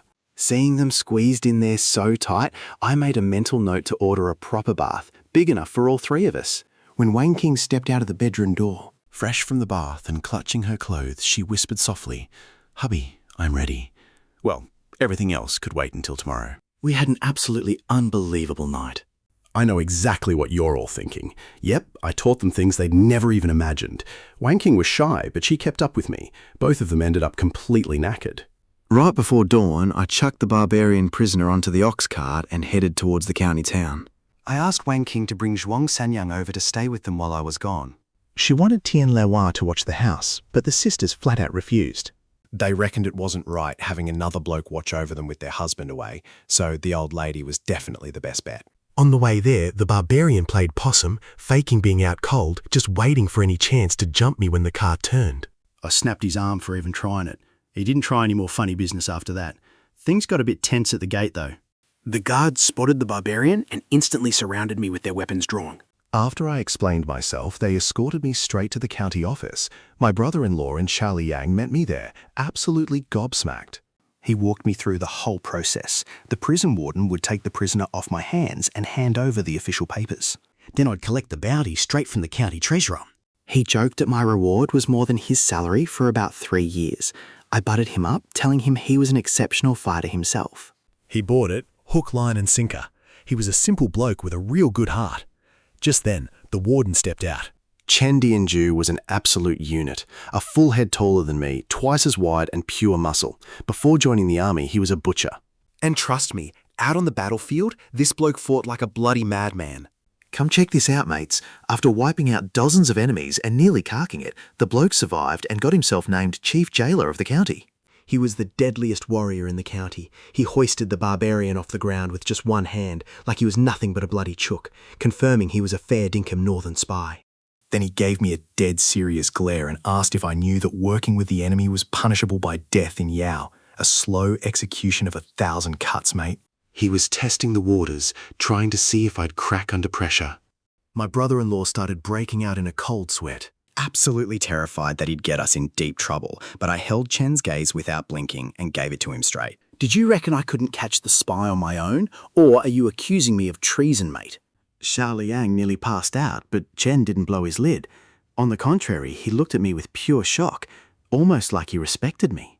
Chen Dianyu was intrigued, but still a bit dodgy on it. He said he'd only believe I caught the spy if I could smash his chief constable in a proper scrap. No proof of skill, no reward. I just had a bit of a chuckle on the inside. Did he honestly reckon I showed up for 50 coins? I had over 2,000 sitting at home. I told him straight up to keep his money. I dragged the spy in so they could grill him and get some useful intel to protect the locals. I wasn't about to perform like some circus animal for a few measly coins. That completely threw him for a loop. He was expecting me to beg. In his head, it made 0 sense for a broke villager to turn down that kind of cash. He reckoned I was playing mind games with him. Anyway, he called his constable over, an average-built bloke with a scar right between his eyebrows and a proper cocky strut. Pay close attention here, mates. The constable grabbed a heavy wooden staff, the kind they use to bash prisoners, and chucked it right at me without any warning. I caught it with one bare hand. That definitely gave him a frat. There was real weight behind that throw. Chen whispered to his constable not to hold back. Just don't kill me. We started circling each other. I dropped into a staff combat stance, front hand pressing down and backhand raised up high. Shen spotted it straight away and narrowed his eyes. He recognized a bloody well-trained technique. The constable took the first crack, swinging a heavy blow. I stepped to the side and blocked it. The bloke actually knew what he was doing. He switched from swinging the staff to spear-style thrusts. Then, bam, a sudden reverse strike. That caught me slightly off guard, but shifting his technique cost him all his momentum. I didn't even bother dodging. I just shoved my staff straight into his weapon. His stick bounced right back and whacked him in the face. I finished it off with one clean strike. He dropped completely out cold. The other officers backed right away from me. The whole scrap barely lasted a few seconds. Chen stood up, his eyes absolutely gleaming. He admitted he'd completely underestimated me and said he needed a bloke exactly like me on his crew. Offered me a gig at the county office right then and there. My brother-in-law nearly tripped over his own feet, rushing to convince me. Reckoned it was the bloody opportunity of a lifetime. Government wage, free feed and lodgings, a secure job for life, his own old man paid an absolute fortune pulling strings to land his position. I knocked him back flat out. An officer's wage was absolute peanuts compared to what I pulled in from hunting. I know what you mob are thinking, but even if Chan handed me his own job, I'd second guess it. I had 2 stunning wives waiting at home, land to develop, and a business to build. Why the hell would I trade that away? Just to take orders from some bureaucrats? Chen's face went beetroot red. Nobody had ever knocked back his personal recruitment offer. Wu Xiaoyang went into full panic mode, apologizing on my behalf and begging me to reconsider. My brother-in-law just kept nagging me to take Chen's offer. He even kicked me out of the house out of sheer frustration. He was doing it for his own good, terrified his sisters would be stuck out in the mountains, but my mind was firmly made up. The state paycheck couldn't hold a candle to what I'd built back home. Then somebody whispered to Chen that the magistrate's nephew already had that spot. Chen swore under his breath, but he had to play the political game. He signed my bounty papers and let me walk. I made a mental note about Chen, a bloke like him, tough as nails and with fair dinkum honour. Could come in handy one day if you managed to climb high enough. I grabbed the 50 taels and bolted back home. At the crossroads, I ran into Tian Lao Ba, waiting there looking absolutely bloody panicked. He said something awful had gone down at home. My 3 blokes looked battered, filthy and covered in bruises. Lane Jangle had nasty scratches all over his face. I sprinted flat out towards my front door. The yard was totally trashed. Zhuang Senyong was lying there, bleeding and roughed up. My 2 wives were shaking right next to him. I knew exactly what happened the second I saw it. Huang Chang Suen. They explained they were bringing in firewood when they heard the screaming. And that's where we'll leave it for now, mates. Trust me, you're definitely going to want to see what happens next. Check this out, mates. Huang Shang Xuan actually tried to snatch them away. If Zhong Sanyang hadn't stepped in and taken a beating to protect them, it would have been curtains for the girls. Luckily, 3 blokes rocked up just in the nick of time. The girls ran straight into my arms, sobbing their eyes out. I saw the rope burns and the nasty cuts all over their hands. The absolute rage that boiled up inside me was something I hadn't felt since my mercenary days. Laying a finger on my wives was as bad as spitting on my ancestors' graves. Now, there was only one way this was going to end. I tossed Tian Laobo 2 taels of silver, told him to rush Zhuang Sanyang to the dock in the next town over right away. Without her and those blokes, it would have been a total disaster. I owed them my life. I told the girls to head inside. They didn't need to see what was coming next. Huang Chang-swen was a mess on the dirt, tied up and bashed by Tian Laba's crew. The second he saw me, he started squirming like a bloody worm, desperately trying to get away. He'd pissed himself out of pure terror. I grabbed the exact same bloody stick they used on Yuang Sanyang, the one I usually use to mix the cattle feed. The very first swing knocked some serious sense into him. It was an absolute mess everywhere. The second one knocked the bloke out cold. He was completely wrecked. But mate, I wasn't even close to being done. Don't blink now, folks. Letting him off easy just wasn't going to cut it. I aimed right where it hurts the most and gave it everything I had. Huang Chang-swen's agonizing scream echoed through the entire village. He was writhing in the dirt. The gag slipped right out of his gob. I looked up at the sky for a second, then brought the stick down on him again. I gave him another brutal hiding, but I was just getting started. I leaned in and asked exactly which hand he used to tie those ropes. I made absolutely sure he'd never use those hands again. Same goes for those eyes, the exact same ones he dared to use to look at my women. And I took care of the legs that dared to step foot in my yard too. By the time I was finished, there was absolutely nothing recognizable left of him. I strung what was left of him up by the river, right on that old crooked tree, making sure the whole town got a good look at him. Left him there as a grim display, a crystal clear message that absolutely nobody would misinterpret. Huang Changshen rushed over with his workers the second he heard the news. One single glance at his brother was all it took for him to pass out cold. When he finally woke up, he was screaming my name, swearing absolute vengeance. Honestly, I couldn't have cared less. I headed back home, scrubbed down the yard and checked on the girls resting in bed. They'd toughened up heaps after everything. Huang was practically unbreakable now, and Huang Qin, she'd built up her own solid tolerance to all the chaos. I pulled out 2 roast chooks I'd picked up in town, all carefully wrapped in greaseproof paper. Their eyes just lit right up. They hadn't had roast chook since they lived back with their folks. We tucked into some oats too. Wan King asked real softly if they were being a burden.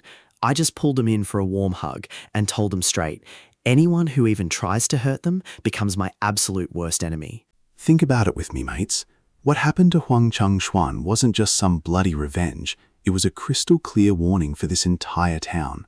You lay a finger on my family when I'm not around, and this is exactly what you get. Wang King asked if I was worried about Wang Changsheng dobbing me into the authorities. I told her, don't you worry about a thing, darling. Nobody could actually prove I did his brother in, but there was heaps of evidence showing Huang Chang-swen attacked my wives and bashed an old lady. If Huang Changsheng tried to report anything, he'd just end up being accused of covering for his scumbag brother and lose his spot as the village chief. He was smart enough to figure that out. Taking him out wasn't just an impulse, it was pure strategy, a warning, and the very first real step in my master plan. Next up, I'd slowly buy out every single mortgaged land deed in the village, bit by bit, until the entire town of Sigwa belonged to me. Still, Huang Changsheng was a bit of a headache. As the chief, he had a lot of sway over the locals, who relied on him for work. If he managed to turn the mob against me, my plans would grind right to a halt. The next morning, right after brekkie, I was out in the yard getting my training in. 400 push-ups, the exact same brutal routine from my mercenary days. Then I spotted Hang Dan, Shang Honda and Long limping up to my door, absolutely battered and bruised. Once again, these bloody idiots had snuck back into the mountains without my say-so, trying to get payback for Hang Fei. They didn't find the bear, but they stumbled across something else, a massive white-browed tiger. The beast was injured, sporting what looked like a massive knife gash, and these drunkos actually tried to fight it. It chased him down, and they only survived by the skin of their teeth by scrambling up some trees, but they did manage to find its lair. That wound confirmed my suspicions, though. Those barbarian scouts must have brawled with the tiger before I ever ran into them. That definitely explained those marks, and you'd better believe me on this. A tiger was worth a hell of a lot more than a simple deer. Come along with me, because if the beast was injured, it was the absolute perfect time to hunt it down. But first, I had to sort out those 3 lads. I confiscated their bows. The poor blokes nearly burst into tears, since those weapons were how they hunted rabbits and pheasants to feed their families. I made it crystal clear they'd only get their weapons back when each of them crafted 20 perfect arrows that could actually pass my strict inspection. They needed to learn pure discipline before they even worried about skill. Just before midday, I headed up into the mountains armed with my crossbow, a spear and an axe. I reached the lair in under an hour. Right outside the cave, I spotted blood and obvious drag marks. The tiger had dragged its prey inside. That's bloody weird. These predators always eat exactly where they make the kill. The only reason to drag food back was if it had cubs. I climbed up a tree and listened closely. Soft growls. Yep, baby tigers. I gathered up a few dry branches, scraped some pine resin off the trees, rigged up a torch and slipped right up to the entrance. The smell of blood turned into pure foul rot as I crept forward. From a ledge inside the pitch-black cave, I stared straight down into the nest. The tiger was lying down there, absolutely covered in gashes, its fur completely stained red. It spotted me and tried to growl, but couldn't even manage to stand up. It was completely done for. I hopped down. That dead horse from earlier was down there too, already rotting away. 2 tiger cubs, maybe about 3 months old, were trying their best to tear at the meat, struggling to chew it. Now, pay close attention to what I was thinking. If I managed to raise these little guys, they'd turn into the ultimate guardian beasts. I remembered reading about some legendary general who tamed tigers and actually rode them into battle. Enemy horses would go into an absolute panic just catching a glimpse or a whiff of them. Out on the battlefield against the Northern Cavalry, a pair of trained tigers would be absolutely devastating. I was seriously going to raise tigers. Just thinking about it brought a massive grin to my face. The mum saw me getting closer to her babies and somehow scraped together the strength to stand up, even though she was bleeding heavily. She let out a roar and locked eyes with me. I aimed my crossbow right at her forehead, but the poor beast just collapsed again after a few seconds. It was nothing but pure willpower. I just slowly lowered my weapon. Truth be told, this tigress had actually done me a massive favor. I killed those barbarian scouts, which led me straight to the prisoner and the horse, so I decided to spare her. She was already dying anyway. I sat down next to her and made her a deal. Her cubs would never survive on their own out here in these mountains. I'd take 'em in and raise 'em. I promised to keep 'em safe, make sure they grew up strong and powerful. In exchange, once she passed away naturally, I'd sell her body to get enough cash to feed 'em, but I'd keep her pelt as a sign of absolute respect. Maybe she understood me, maybe she didn't, but she gave a single growl when I asked for her permission. Then she looked from the dead horse right over to her little cubs. Could you guys feel that too? She was genuinely worried they'd starve. It hit me hard. Even as a dying beast, her only thought was about her babies. I sat right by her side and waited for about 30 minutes. She finally went completely still. I respected that she went out on her own terms, but then reality hit me. This tigress weighed over 400 pounds. I knocked together a frame to drag her, cut all the good meat off the horse's carcass, easily another 200 pounds, and loaded the whole bloody lot at once. The cubs were so tiny, maybe just 3 months old, and they were still nibbling on the scraps. They didn't put up a fight at all when I chucked him onto the cart. I covered him up with some massive leaves so nobody back in the village would spot him. It was already pitch black by the time I got home. The sisters came running out to help me drag everything inside. I hadn't mentioned the cubs to him yet. When Wang King pulled back the leaves and found 2 little furry heads staring right back at her, she let out a massive scream and jumped back. Wood King let out a huge shriek too. Then they saw me grinning like an idiot and realised I'd totally done it on purpose. Once they got over the massive shock, Wang King couldn't resist. She said they were absolutely gorgeous. Wee King warned me I wouldn't be saying that when they were big enough to eat people alive. But both sisters were absolutely mesmerized watching the confused little cubs blinking with their massive dark eyes. They asked if I seriously plan on keeping them. I said yep and told them to just let the little guys roam free around the house for now. If they act up, give 'em a smack. The girls looked at me like I'd completely lost the plot. Smack a bloody tiger. I gave him a quick demonstration. I grabbed one of the cubs by the scruff of the neck, it thrashed around like mad and bared its tiny teeth at me. I gave it a quick bop, not hard enough to hurt the poor thing, but just enough to teach it a lesson. See? That's how you tame a beast. I raised my fist again, and this time the little bugger stayed completely still and docile. Lesson learned. Wa King immediately snatched the cub right out of my hands, cradling it against her cheek and baby-talking it like there was no tomorrow. Come check this out with me. Will King caught the other one bloody fast. The 2 sisters rushed over to protect the cubs from me, whispering sweet nothings to them like I was some sort of monster. Women and their precious pets, eh? Some things never change. The sisters adopted them, and I spent the whole night feeding those little cubs horse meat, cuddling them like they were human babies. The little tigers would always bolt and hide behind my wives the second they saw me. But they'd spend the whole time purring and snuggling up to the sisters like they were the actual mothers. The moment I even touched them, both cubs would absolutely freeze up. The pecking order in this house was crystal clear. Wing King reckoned we should give them names. The little female had white stripes, so we called her Bye-Bye. The little bloke was super aggressive, so we named him Jojo. After that, I very carefully skinned the mother tiger. Back in this era, tiger pelts were a massive status symbol. Way too valuable. I decided I'd use it as a blanket. I stashed all my silver in a chest under the bed and came up with a foolproof plan for the next day. I was going to buy up all the mortgaged land deeds in the village. Then I'd head into the county town, sell off the tiger meat and bones, and redeem all those mortgaged lands in one go. After another wild night with the sisters, who were seriously turning into experts, I slept like a log, right until the sun beamed through the window. I spent the entire morning going from house to house scooping up pawn tickets. Years ago, pretty much every family sold off their land for 1 tael an acre, with absolutely zero hope of getting it back, so I offered them exactly that price for their tickets. After popping in on about a dozen families, I already had my hands on over 30 tickets. Most of them were pretty rubbish plots up on the hillsides, but right now, quantity was all that mattered. Strolling down by the river, though, I spotted an absolute cracker of a property. Over 10 acres of prime, fertile land. You and I both know an opportunity like that is worth its weight in gold. It belonged to a lonely old bloke who was well over 80 years old. Huang Changsheng had been trying to buy that land for years without any luck, just praying for the poor old bloke to kick the bucket so he could finally snatch it up for himself. I decided to pay him a visit straight away. He lived up on a little hill right behind the village, and his courtyard was absolutely packed with dried flowers and herbs. He was a legitimate feng shui master. The entire county would seek him out for advice on the best dates and directions for building. Even folks all the way from the capital would come around just to bring him gifts. Rumour had it he came from a family famous for fortune-telling, and he was hiding out here to escape his past.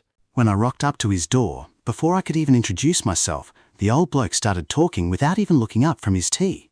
Moving to Sigua village was the best decision of my life. Don't you reckon? I absolutely froze in my tracks. He knew I was standing right there. Now pay close attention to this. He reckoned he'd foreseen someone extraordinary rising up out of Yujo. Someone capable of shaking the very heavens. And now, here you are. You are 24 years old, aren't you? The bloke knew my exact age. He completely sensed my arrival. He talked about destiny and fortune as casually as you chat about the weather. I've never believed in fortune-telling or mystic seers a single day in my life. But standing right in front of this old bloke, listening to him rattle off impossible things, I wasn't so sure anymore. He already knew exactly who I was. A widow who dropped off his meals had told him all about me, and he did a reading that confirmed I'd show up on this exact day. Before I could even explain what the hell I was actually there for. He just pointed to a little ornate box by the door and told me to take the lot. I popped it open and found dozens of house and land deeds inside. Including those 10+ acres down by the river, along with a really weird silk bag. When I tried to open that mysterious little bag, he stopped me straight away. He said he picked it up years ago, had no clue what it actually was, but reckoned it could save a life. He flat out banned me from opening it unless I was staring death right in the face. His only condition was that when he passed away, I had to bury him on the hillside behind his house, facing northwest, with absolutely no name on his headstone. I promised I'd take damn good care of him and bring him a feed every single day for the rest of his life. Seemed like a bloody fair deal to me. He just waved me off and went straight to sleep. A seriously strange old bloke, but hey, I had exactly what I needed. I spent the rest of the morning scrounging up more tickets around the village, and by the afternoon I hit the road to the county town with my cart loaded full of tiger meat. On the way there, I counted up my tickets. There were over 40 of them, adding up to around 100 acres in total, including the old bloke's land. At the only pawn shop in the county town, a total monopoly by the way, I pushed my luck with a small ticket for 7/10 of an acre, which was originally pawned for 700 coins. The clerk charged me 8 coins to redeem it, which was way more than double thanks to the interest. And that's where we'll wrap it up for now. But trust me, you're gonna want to stick around to see what happens next. I crunched the exact numbers. Stick with me for this absolute madness, guys. Getting everything back was going to cost between 300 and 500 coins, but he had heaps of cash to spare. I told him to tally it all up right then and there and slammed the whole stack of tickets onto the bloody counter. The clerk's face dropped instantly. His boss had strictly ordered him to avoid handing back any land at all costs. Processing a couple of slips was fine, but handing over that many properties all at once could literally cost him his life. So he made a split-second call. Right then and there, he snatched up the tickets and ripped them to absolute shreds before I could even stop him. The counter was just way too high for me to reach over, and then the bloke decided to play completely dumb. Tickets? What tickets? Can you guys believe the absolute nerve of this guy? He started screaming for help, claiming I was just there to stir up trouble. Within seconds, about 7 massive goons with wooden clubs rocked up and completely boxed me in. I gave the cashier one last chance. Pay up, hand over the deeds, and we can all walk away happy. But he just laughed right in my face, called me a total nobody, and started bragging about all his boss's dodgy connections. Then he ordered his goons to attack.